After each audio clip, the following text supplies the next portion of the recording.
Welcome to A Well-Designed Business with your host, Luann Nigara. Luann has a lifetime of experience building a multi-million-dollar business with her husband and cousin, and she knows the challenges you face in your interior design business.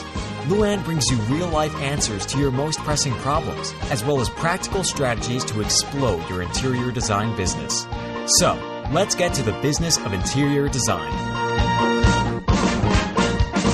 Hi, welcome to another episode of A Well-Designed Business. Karina Jones is with me today. Karina is a graduate of the Fashion Institute of Technology in New York City, and she also has degrees in both communication arts and education.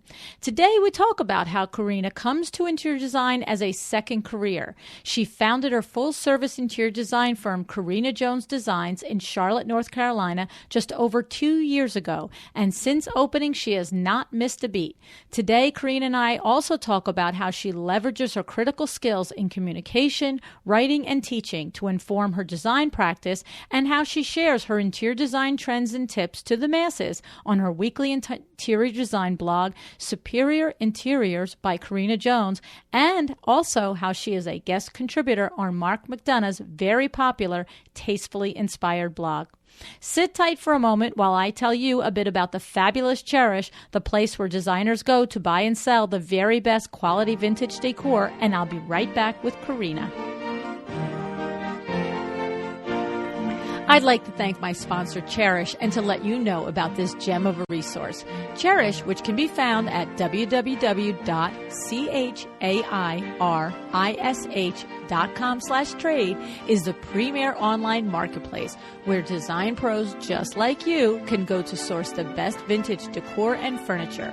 With more than 125,000 curated items for sale, Cherish makes it easy, fun, and fast for you to find stylish pieces at great deals to suit every client and every project. The items are ready to ship, hint, hint, which means no waiting, and Cherish offers a 2-day return policy. Here's some more good stuff. Cherish trade members enjoy special benefits, including cash back on every purchase, white glove delivery, and exclusive concierge service. Sign up for their trade program today at www.cherish.com/trade.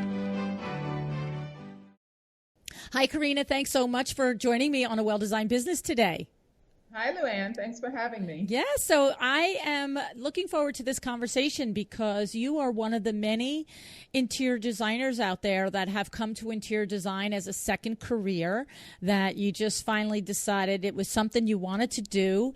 And I am interested in talking about, if everybody remembers Erica Ward's program way back in the beginning last spring of 2016. I don't know the number off the top of my head. We'll put it in the show notes.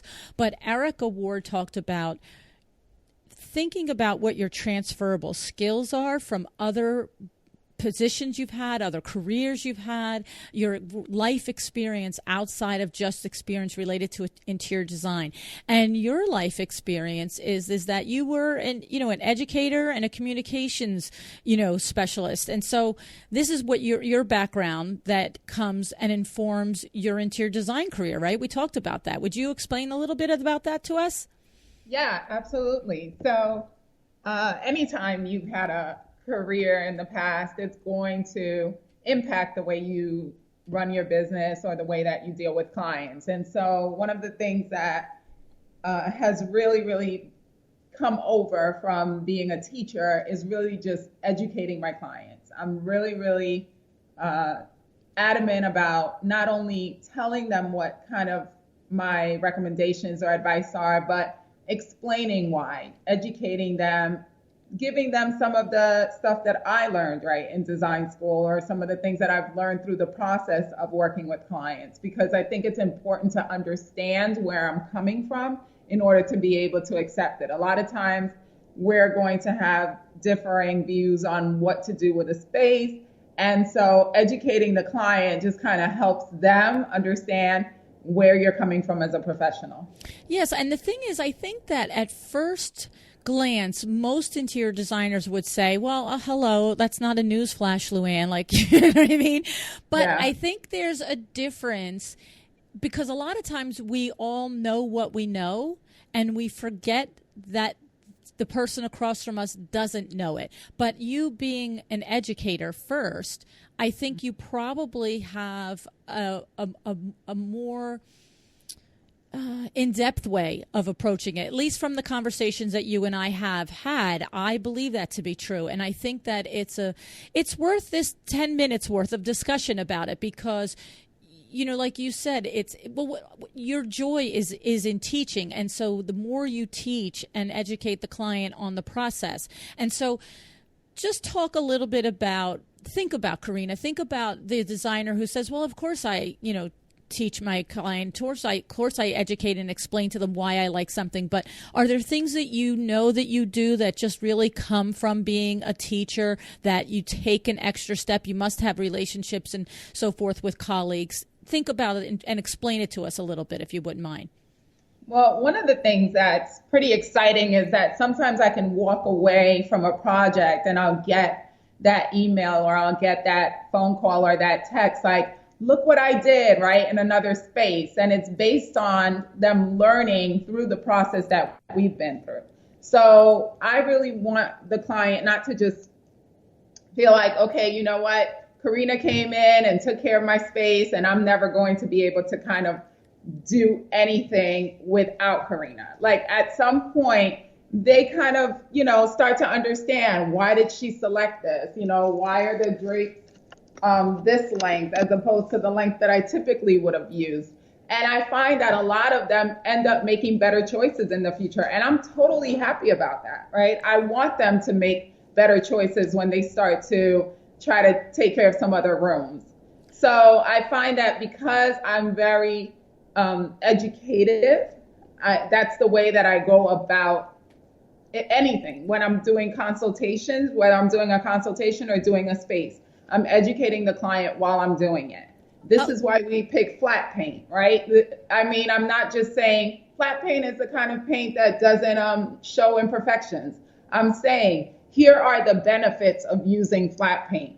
And I'm explaining that more thoroughly so that in the future, when they go to do other things in that home or in a future home that they purchase, they understand why I made those selections and they're able to take that on and improve themselves and improve their lives. Okay, so I like it. So what you're saying is that it's truly a deeper level. It's almost like a little mentorship that you're doing with each client. So instead of, like you said, the surface of the house gets painted, and many times a client doesn't even ask if it's flat or it's satin or it's this or it's that.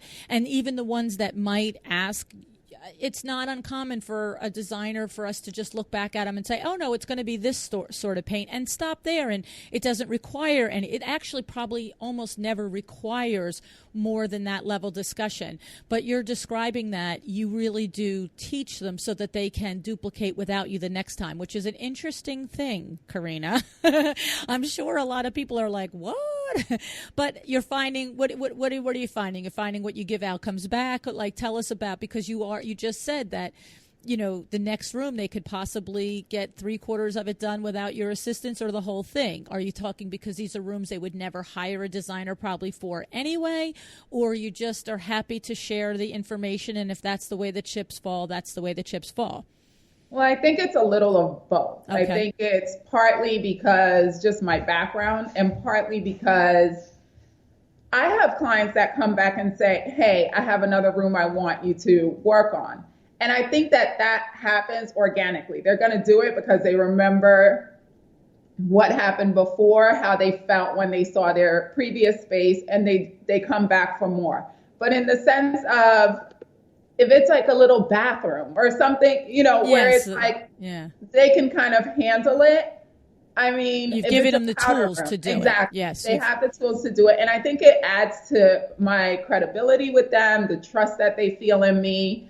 And just, you're not out there to make a buck, but you really want to improve their lives. Because interior design is really about improving somebody's life and improving the function of their home, and not necessarily just always making a buck. If that was the case, we wouldn't blog, we wouldn't do podcasts, right? We would just kind of hoard that information for ourselves. And I mean, it's all over the internet. I mean, you can go on the internet and pretty much find out anything you want to find out. That's a good point. It's not even that they actually need you to educate them, but it's out there anyway. But it puts you in a good light when you're the one who's willing to be open and to share your knowledge and your expertise with them, right? Exactly. Okay. And so it sounds like to me it probably creates very, very nice relationships with your clients as well. Oh, yeah. I have amazing relationships with my clients. They reach out to me and quite often they'll say, hey, you know, I bought this thing. What do you think? I mean, it's fun. It's fun to feel like you walk away from a situation and you've really created a friend. You know, I have some of them that are like, hey, let's meet up for lunch, or, you know, I haven't seen you in a while, because it really feels like I just lost a friend, right, after I'm done. So it's nice that we both have that same feeling, like, hey, you know, let's try to meet up and, you know, just kind of chat and see where your life is at. They really do become, you know, they do become a part of your life. Yes, yeah. Have you ever had a situation where that's a tough line for you? Or, well, first of all, let's say I said it in the introduction, you're in business 2 years. So it's not like we're looking back and you probably haven't had, 9,000 clients yet where you're like, well, that doesn't always work. But your experience so far is that each client is somebody that you're happy to keep somewhat of a friendship level relationship with. Oh, yeah. Yes. And most of them have been, not all of them, but most of them have turned out to become friends. And I'm not talking about the kind of friends where it's like they're in my house every weekend, or, I'm going on vacation with them, but just that you enjoy speaking to them and that you can meet up with them, grab some coffee and feel very comfortable. Right. So now you opened your own firm 2 years ago after being a teacher. Did you in between? I didn't ask you this off air. Did you in between work for another interior designer, or did you go from one career to the other career, Karina? So I worked briefly for one designer and one stager. So the designer, she was in New York, and she runs a successful design firm in Harlem, New York. And basically, she does high-end residential and hospitality. So I learned a lot under her and kind of the senior team there. And then I also worked for a stager, and staging and design are just completely different beasts.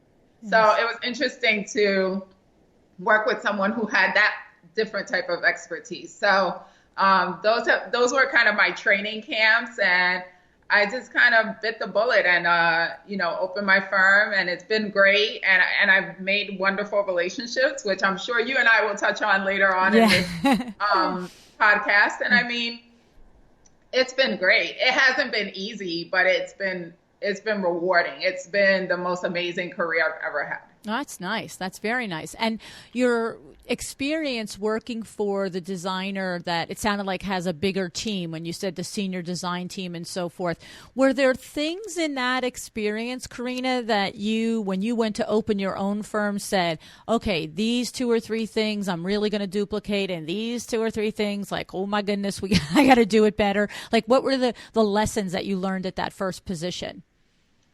I think one of the things that I learned through her is she had the amazing ability to remain calm in almost any situation. I mean, even when it was like costing her money. Okay. She had a calmness about her that I wasn't used to.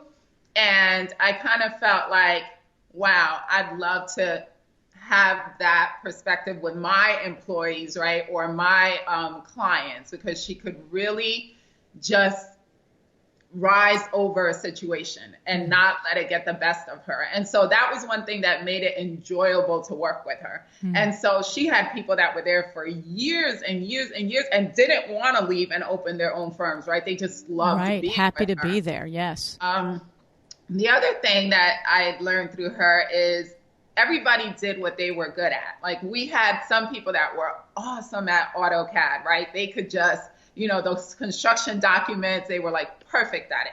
And then there were other people that were just awesome at dealing with vendors or dealing with kind of resolving problems, right? So I kind of took on some of those roles of like, something went wrong, I'm going to make that call. Like, I was fine with that. And then she was more of the person that was out there getting to know more people, bringing in more business. Like, everybody performed their role, and it just made things better. And I think sometimes when you start out a business, like, you're performing all roles. And it's almost like at some point you have to figure out if it's best to outsource or it's best to continue doing that. Because if you're not so good at, let's say, 3D rendering, it's just going to waste more time. So kind of having those examples of how the team worked effectively, and she just did her thing. Like, she was able to go out and just do what she did best. I love it. I love it. You know, the couple of things that go through my mind as you're discussing these things is, first is the remaining calm. That is absolutely critical. And it really, once you master that, if you need to master it, if it's not your nature, it really does exponentially help you in every situation, whether it's with your own employees or your vendors or your client. My partner, Bill, is exceptional at that. I've learned it over the years. We often say the Luann of 25 years ago is not the Luann of today. I'm totally in that space now, but I think we learned that from Billy. He is our lead installer, and if there is a more stressful position in the dynamic of a window treatment company than the lead installer, I don't think it exists. And so, he's the one on the front lines, right? He's dealing with if I've made a mistake measuring, or if I've made a mistake ordering, or if the workroom has made a mistake. And he's, when I'm dealing with those mistakes, if they happen, usually I'm in the comfort of my office, right? But he's looking right in the eyeballs of the client. And he that is his particular secret sauce, and it really is very valuable, and I love it. And it does, when you exemplify that as a owner of your firm, like you said, you cultivate employees that want to stay there because they're not afraid of the crazy pants lady or man that's going to walk through the door, right? Exactly. Like, who am I working for today? Exactly. And the thing is, you have to be free, and you have to understand that it's okay to make mistakes. I say that to my employees all the time. We're going to make mistakes every day. If you don't think you're not going to make a mistake, then stay home. Yeah. But the thing is, you can't say that to your staff and then freak out when they have a mistake. You got to, bring both things to the table. So I love that. I also love that you identified and were able to recognize that particular principle was really put people in their best roles. And Calvin Corelli was on the show a few months ago, and he called it working in your zone of genius, right? So right. I think that's terrific. I love that. And so here you are. It's your second career. So I can see why you wouldn't stay and work there. You did this and made this change because you want to get out on your own and do this. But it's cool that you brought those lessons with you. Oh, definitely. Very good. Very good. And so when you are, you're 2 years into your business year, what can you think about some of the particular challenges from the beginning when you opened your doors? I have a lot of designers that email me and message me and say, what do I do when I start out and I don't have a portfolio to show? How do I go about getting that first client? What did you do, Karina? Because you seem to be very busy and you're only 2 years doing it. So what do you think back and realize, and how did you get that ball rolling for yourself? And plus, let me just say, it sounds like you did the internships, like you said, in New York, but you live and your business is in Charlotte, right? Right. Yeah. Right. So you not only, it wasn't like, okay, you left the firm and, you took a couple of, of your good clients with you or something that even, and I don't mean stole, I mean, maybe they, people leave and there's an agreement, but so you actually moved and had to start over. Yes. Tell us about the beginning. So the beginning, getting clients is probably the biggest stressor until you kind of, build that brand and reputation. That's your biggest challenge, right? Because they are the bread and butter of your business. So you're like, I'm open. Where are you? Exactly. A lot of the beginning clients came through online services. And after a while, those online services, they work well at the beginning, but then you're like, it's kind of not giving me the type of projects that I'd like to have. So let me just cut you off for a second. You mean like those aggregate services where you put your name in and then consumers from all over want a designer, and then you get parcel. I can't even think of the names of them. Is it Laurel and something, or is that what you mean? No. So Laurel and Wolf is an e-design service. Okay. So what do you mean? And the ones that are, Angie's List or Porch or Home Advisor, those are the types of sites that I was talking about. Okay. I know what they are. I understand. So those are different sites in case somebody doesn't, where you put a profile up of yourself and you say, I'm an interior designer and this is my skill set and yada, yada. And then people can look through the different ones in their area and reach out to hire you. Exactly. Okay. So it's a very, very cold lead. There's no referral involved. Usually there's no warmness as far as somebody says, my friend, my sister, my mother used you. Okay. So but that's a good tactic. And I understand that, just to get some experience and get some clients. But then what you learned is it was not attracting your ideal client. Right.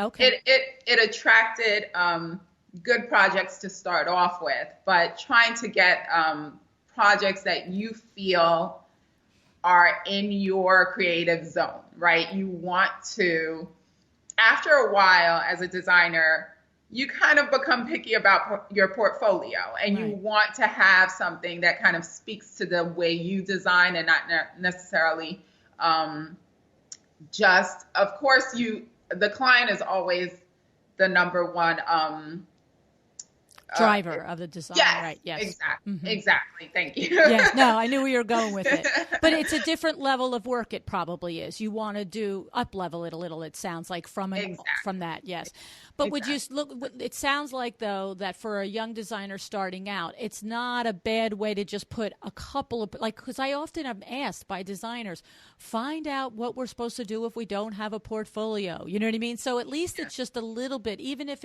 you recognize pretty quickly within 2 or 3 or 4 projects that this isn't really the kind of work I want to do. It's something to have in a portfolio. You did it, you completed it, it's there. Exactly.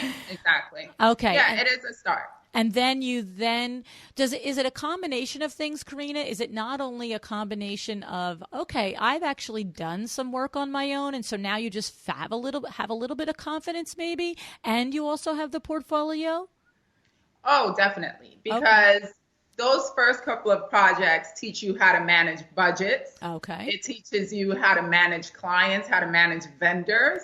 I naturally tend to be a little on the nicer side, so I kind of had to learn how to get a little tough with some of the subcontractors and contractors, right? And I'm like, wait a minute. Yeah, you got to tell the line here, right? Exactly. So those projects teach you that, and because they're on a smaller scale, you're able to learn that stuff and kind of use it for bigger and for higher end projects. But the biggest thing that you want is that word of mouth. And that's been the thing that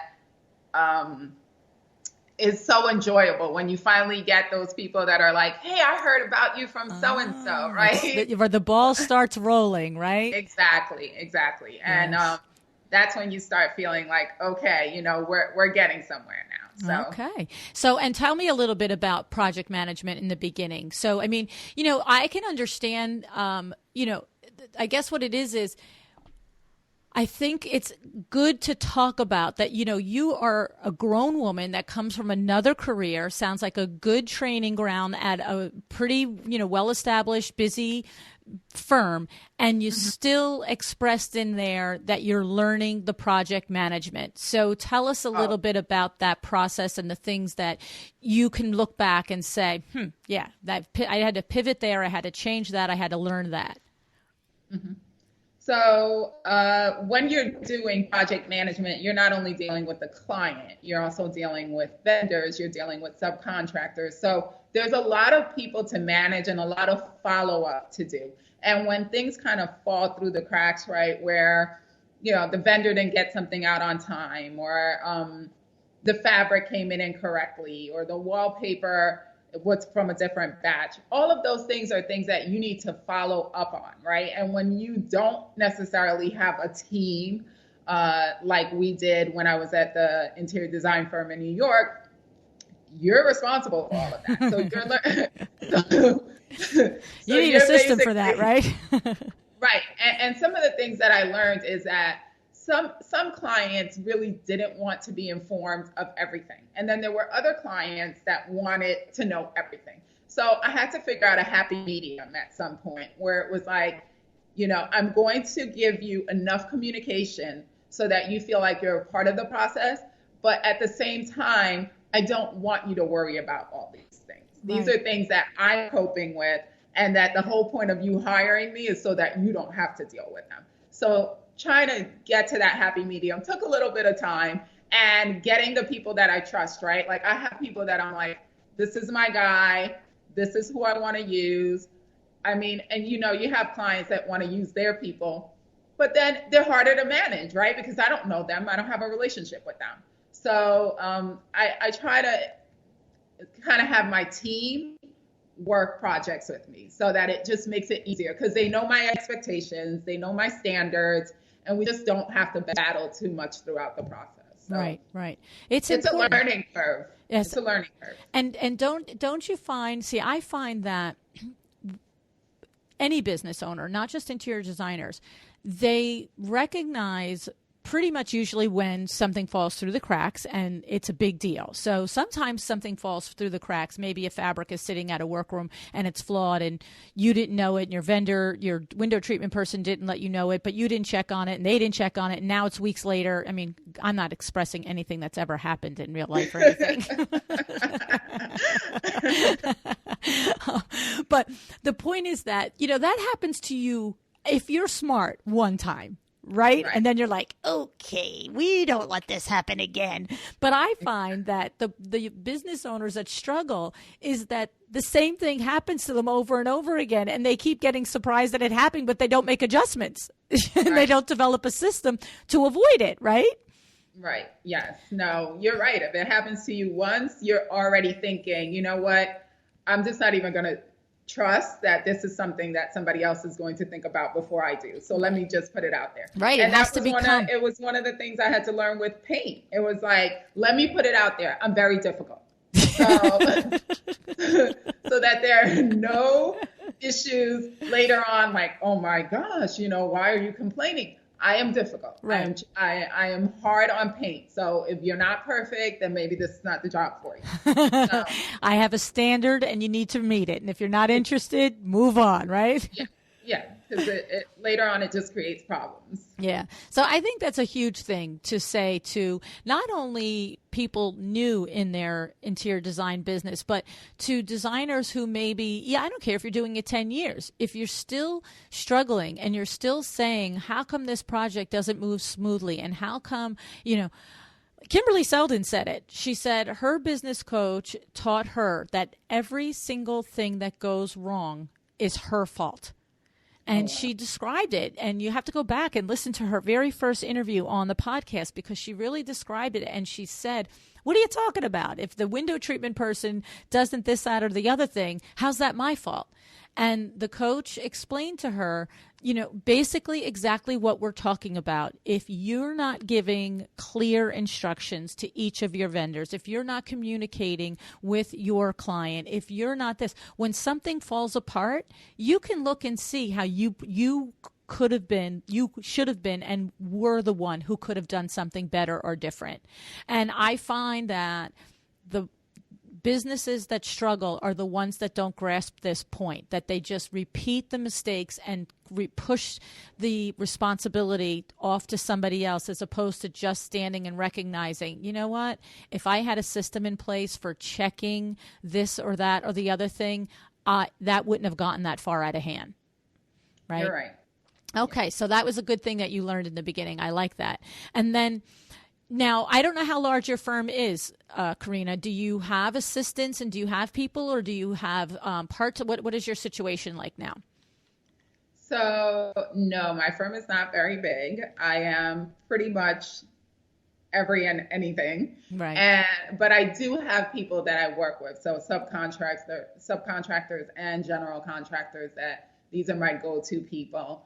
And my husband is a big part of my business. Is he? Helps me, yes, he helps me incredibly. He has so many skills from technology to construction, and he's a major part of my business. That's awesome. And then of course I have an amazing friend who is also someone that I go to for a lot of things that are techie related, so SEO, marketing, and so those people kind of help me along the process until we continue growing, and then I can hire out all those people that I'd love to not have to be. Right. Well, it's a new business. And so, but the thing is that what I love is that you're intentional about it. You have identified the things that you prefer not to do and that you intend to hire out at some point. But at this moment in time, you are responsible for, creating the pipeline and filling the pipeline. You are responsible for designing. You're responsible for the meetings with the clients, with the vendors, and you're responsible for all the follow-up at the office and the execution of the project. Exactly. Okay, that's a lot. And you need good systems in order to effectively do that. Absolutely. Yes. And of course, your experience as in communication and education inform that. And I like that. So the thing is, because that's the other thing about you, Karina, you have a very successful blog. You write and you explain your processes and you inspire and you really take the time. I'm a little amazed now knowing that you really are a one-man show. So yeah. Do you want to talk about your blog a little bit and tell us about that?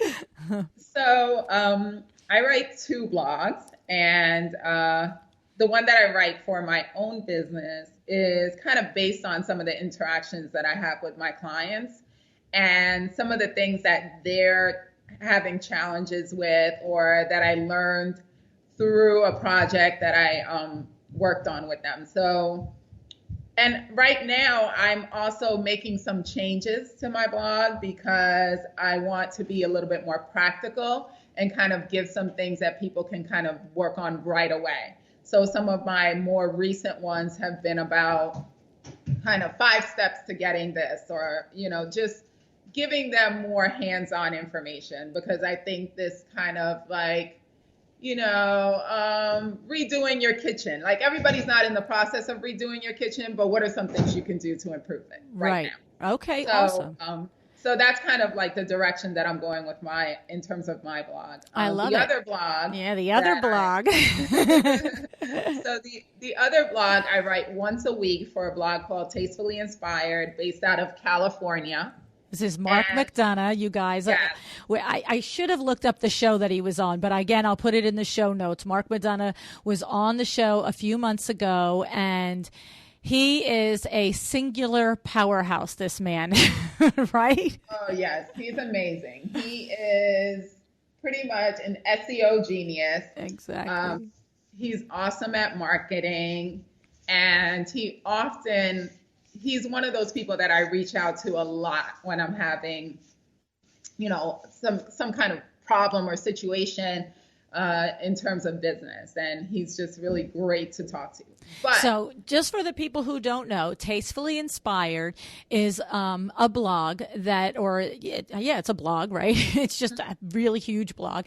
And you have different editors and different writers on the blog, and you cover interior design. There's also lifestyle covered, right? Tell us the different topics that are covered on the blog. Right. So we have a pretty small team. It's not that many of us because Mark vets everybody. Right. So I was kind of the first person to come on board. Tell us that story. It's a good story, right? Yes. So basically, I was on Instagram one day and somehow Tastefully Inspired popped up on my phone, and I was like, what is this? And I noticed that Mark was looking for contributors. And so I sent him a DM message, and I was like, hi, I'm an interior designer. I would love to contribute to your blog. And basically, he responded to me and he said, can I call you tomorrow or something to that effect in a few days? And he called me. We spoke for an hour, and he was like, I think you're awesome. I think that, you should put out an article for me. Let's see what we can do. and let's see if we're going to work together. And that's what I did. I gave him an article. I remember my first article was about iconic chairs. Okay. And it was about all those chairs that are duplicated and replicated now, but that they actually were around, 100 years or so, 50 years or so. Isn't that an interesting thing? Because how many people just walk into whatever showroom or store, as far as even a retail store, and don't realize that something has been designed against something that is, like you said, iconic, right? Right. So I wrote all about, the wishbone chair or the Eames chair. And nice. He was really excited about it. And what I didn't realize was that he wasn't a designer himself. I know. That's amazing. Yeah. So he's not an interior designer. He has no experience in interior design.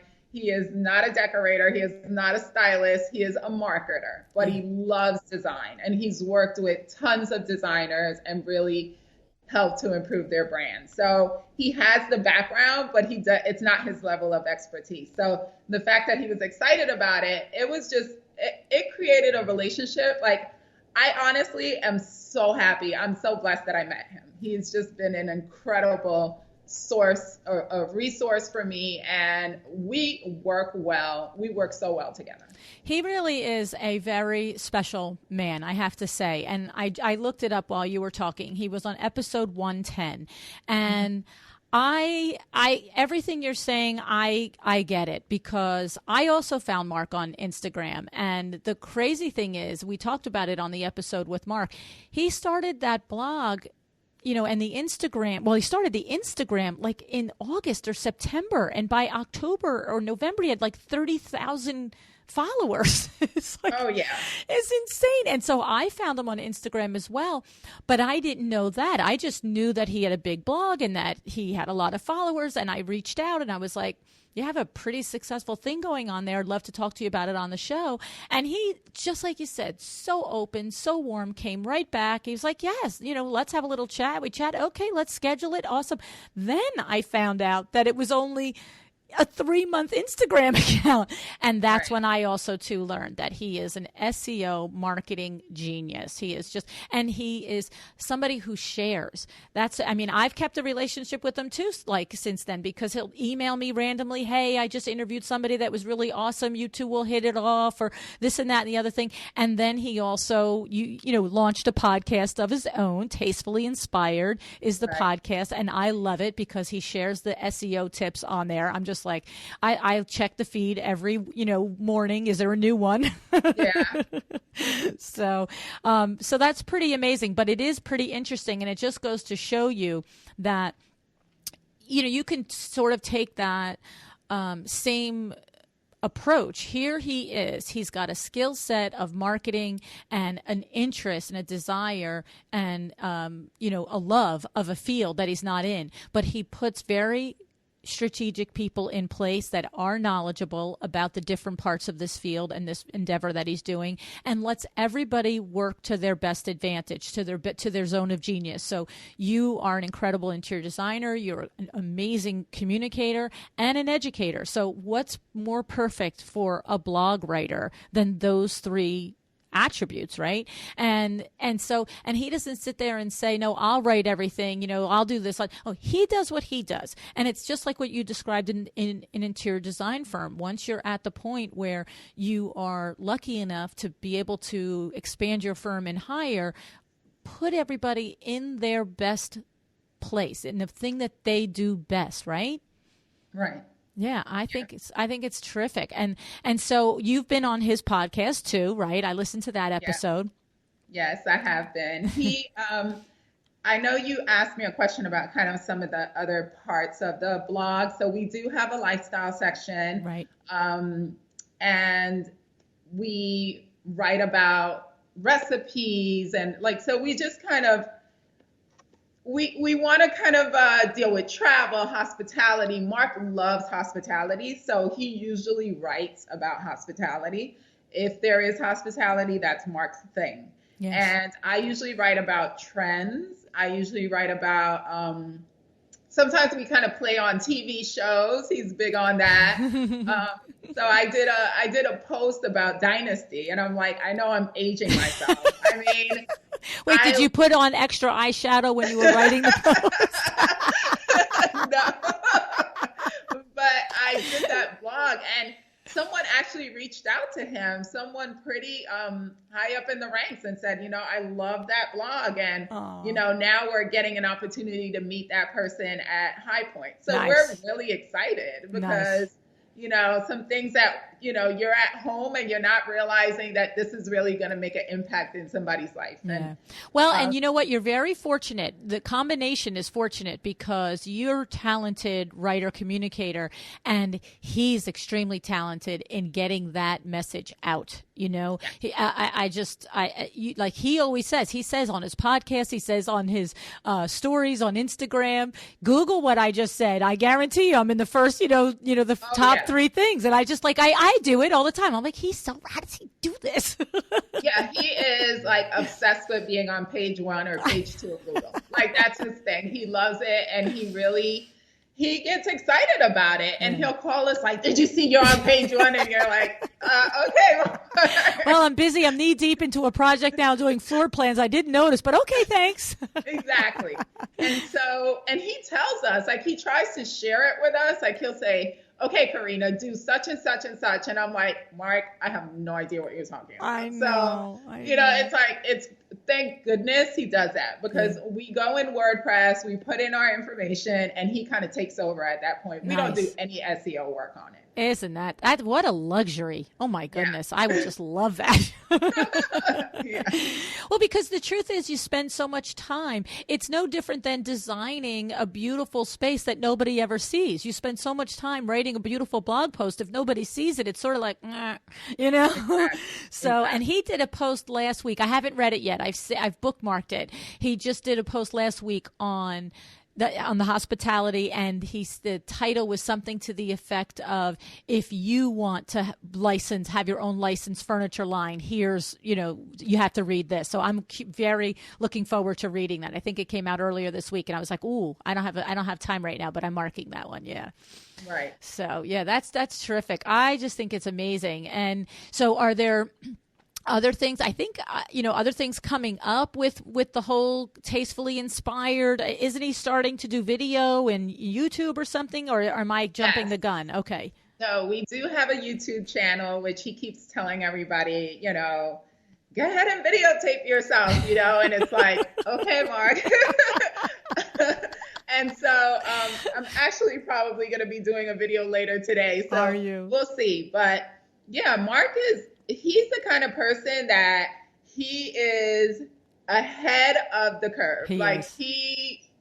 If something is going on, Mark already knows about That's it. So yeah, no, he's a great guy. He's a genuine guy. You're very lucky to work with him, and he's very lucky to have you as well. You're very talented, and you bring a lot to the table to the blog. I love your posts in particular are really well. I mean, the whole thing is well done, but of course, I've read a lot of your posts in preparing for the interview and stuff, and so I think that you all just sort of really stepped in it there.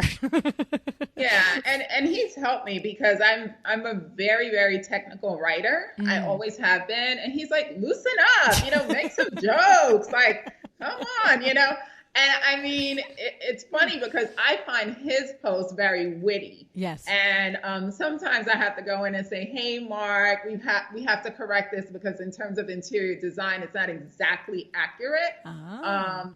But in terms of him being witty, I mean, Mark really writes the major bulk of the blog. Oh, okay. I didn't realize that. Okay. He does. Kathleen writes once a week. I write once a week. And sometimes Angela writes once in a while. And then sometimes we have other contributors that are not consistent, but they want to post something. And so basically, he writes the majority of the posts. So the fact that people keep coming to it goes to show that he is a tastemaker. He is a person that has really good ideas about interior design, and people must appreciate it because I'm only there once a week and Kathleen's only there once a week. So he's taking on, the 5 4 or 5 other days. So right. Now that you're saying all that, I remember him saying to me on the show that when you mentioned about, you're like, that's not technically true. He said that. He said, Karina keeps me in line and makes sure that. Oh, yeah, yeah. So, and when he writes couch, I'm like literally ready to like fall out of my chair. I'm like, Mark, please put sofa. Just put it on autocorrect. Couch becomes sofa. That is a pet peeve of interior designers, isn't it? Oh, yeah. And yeah. Well, it just sounds yucky, couch, doesn't it? Yeah, it's a yucky word. It is a yucky word. Yeah. Now, I think it's awesome. I think that it's terrific. I love what you're doing in your business. What do you have looking ahead, Karina, to, as you go into your 3rd and your 4th year of business? Do you have specific things in mind that you've set down as goals for yourself and things that you want to achieve or things that you want to do? Well, I definitely want to get more into remodeling. Like that is exciting for me. And I know some designers, they kind of draw the line between, hey, I don't want to hit the structure too much. That's exciting for me. So that's kind of the direction that I want to pull in. And just documenting more of my work. That's something that Mark has gotten on me a lot about. Document your work, document your process, because people really want to see the process, right? They want to understand kind of how you go from, the mental process of design to the actual reality. So that's something that I want to get better at in video. And it's funny because I study communications and I still freak out when the camera comes on, right? Well, it's very important now. I've had more than a few guests in the last month literally repeat the same statistic to me, that by 2020, 80% of what we do as consumers online will be video, like that. We will consume it through video. And that is 2 things to me that are so striking about that. And here's 3 things that are striking. Number 1, I've had at minimum 3 different people say it to me who have no connection to each other. Okay. And all knowledgeable people like Mark. Okay. The second thing that strikes me about it is it's not 20%. It's not 50%. It's 80%. That's crazy. So, and then the third thing is that it's only 2020. Like, it's not like if the statistic was by 2030, 80% will be, I'd be like, all right, well, I'll figure that out when we get there. But, if you're not figuring it out now, if you're not making the transition now to Facebook Live and YouTube and Instagram stories, you're already late or gonna be very late. And I include myself in that because I keep saying I have to do it, but it's a whole other beast. And the men are so lucky. They just pop the thing on. Mark's always in his car, just pops it on in stories. Hey, this, hey, that. And sunglasses on. Yeah, and I'm like, man, I got to put makeup on. I got to blow dry my hair. And that's what I'm thinking. I'm like, I got to put the eyeliner on and all that. Yeah. Like it's we just, make it very complex. Yes. And so I don't know. So the thing is, though, that I'm in the boat with a lot of us. I'm in the same boat. Here's the boat I'm in. I know I have to do it, and that's my challenge and goal for 2017. I hope the rest of everybody listening is in that boat, as opposed to the boat that I'm not even going to go there and I don't need that boat, because I think we're going to need the boat. When you have cutting edge, knowledgeable marketing people like Mark, like One Click Lindsay. I'm trying to think of the couple of the other guests that mentioned it. Camilla Gornia. When these people tell it to you, this is what they do for a living, is study these things. It's like somebody having a client and you're telling her, this is the backsplash and this is the countertop, and these two go together, and they look at you and go, oh, I don't know. I don't know. And you're like, lady, that's the one. So they're saying to us, lady, get on video. And I remember listening to the show that Mark did with you, and he spoke about how interior designers are really missing the mark because they refuse to adapt to the way the industry is changing. They refuse to see that people are now going online to get design. They refuse to understand that people are much more knowledgeable now than they used to be. I mean, with the advent of all these like home design shows and, YouTube, and I mean, people just have more information. Right. And everything so you want to do, you can go Google it and somebody will have a video on showing you how to do it. Exactly. And so he is big on kind of, staying with the way that the world is changing and evolving and not just doing things like you used to do. So, right. And look at him. He's not even an interior designer, and his blog is bigger than like most interior designers. So I know. And the thing is, and I think the lesson in there isn't that, oh, everything is going online. Everybody can learn the different things themselves. So, it's going the way of the dinosaur. What it is the message, I think, what his message and what you're trying to express, as you correct me, is people are always going to need the stewardship of an interior designer. There are always going to be clients that prefer to be led through the process by a professional, but they're going to find you, or they're going to confirm your credibility, or they're going to, supplement what you do with them through their own research, because it is so accessible now, right? Right. Yes. Exactly. Yeah, they're not just in a vacuum. Yeah, and there's plenty of people that aren't on the AD 100 list, or are not the top 10 designers you would think of, and they're having incredible success because they are using things like YouTube, or they have that marketing expertise behind them that kind of puts them in the face of the people they need to be in. Exactly. So, I mean, I'm happy to have Mark. I need to use him more often. Well, I'm going to tell you what. I know the rest of us don't have him on our beck and call for a question, so you really do need to take advantage of that. Yeah. That's the truth. But anyway, well, I have to tell you, I really do appreciate your spending time with us today, Karina. I love the lessons that you taught us at the beginning of the conversation that you learned from the other design firm, and I love that you are expressing how important it is to learn to manage a project and to stand in your space and not be so nice so much, and really understand that you're in charge of the project, and it's okay to be that person and say, look, I'm going to have a high expectation. You need to get on board if you want to be on my team, right? Right. So, and then we'll keep looking for your contributions in the Tastefully Inspired blog, and then your own blog and your website. Karina, give that to us before you leave, please. It's www.superiorInteriorsbykj.com. Love it. I love it. Well, thank you so much for being with me today and for sharing all of your lessons with everybody. I think it was very valuable. Thank you, Karina. Thank you, Luann. Thank you so much for this time.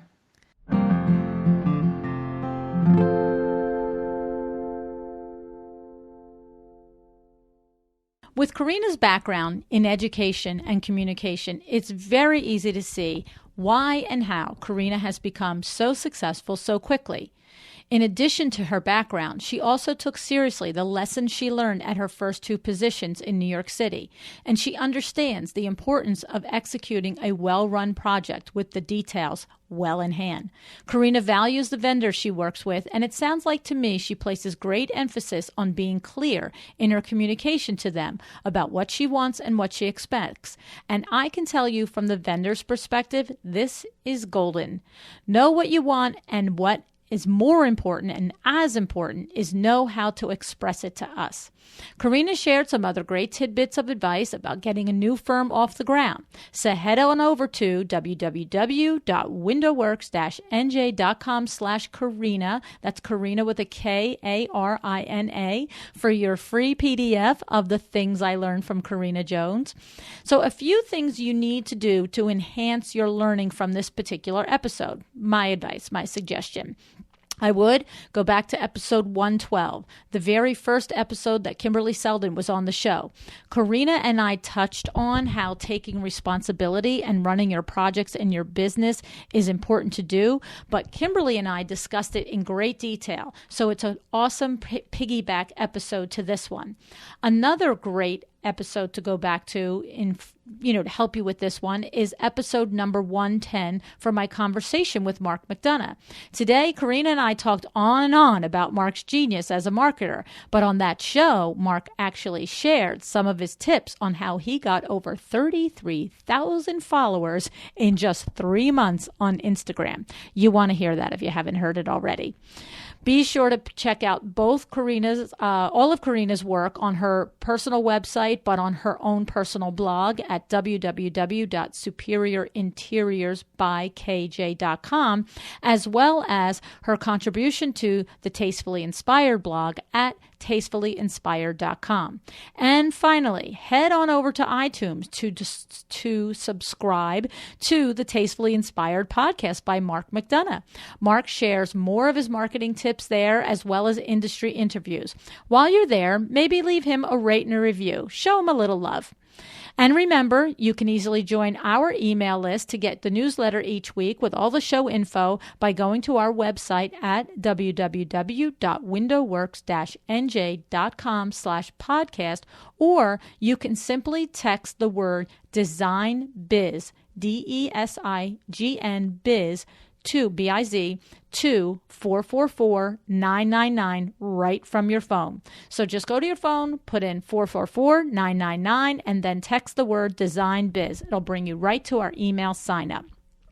Be sure to share the show with a designer friend.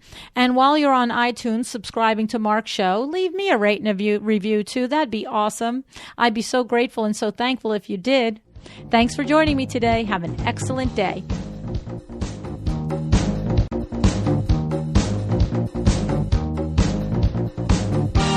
Thank you for joining me again today for another episode of A Well-Designed Business. This podcast is a production of WindowWorks in Livingston, New Jersey, your trade resource for custom window treatments and awnings. Learn more about WindowWorks at www.windowworks-nj.com. All of our music is original music by Room 2 Productions. Please contact us if you want to learn more about original music for your business or your events.